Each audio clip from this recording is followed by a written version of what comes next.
הם נכנסים ואני אומרת להם, יש לי פה 2 ילדים. הדבר הראשון שאני אומרת להם, בעברית? לא, באנגלית.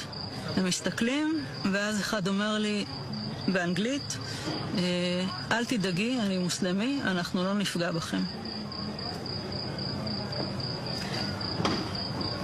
זה תפס אותי מצד אחד בהפתעה, מצד שני זה הוריד לי הרבה לחץ. וישבתי עם הילדים שלי, והמחבלים הביאו כיסא מהפינת אוכל.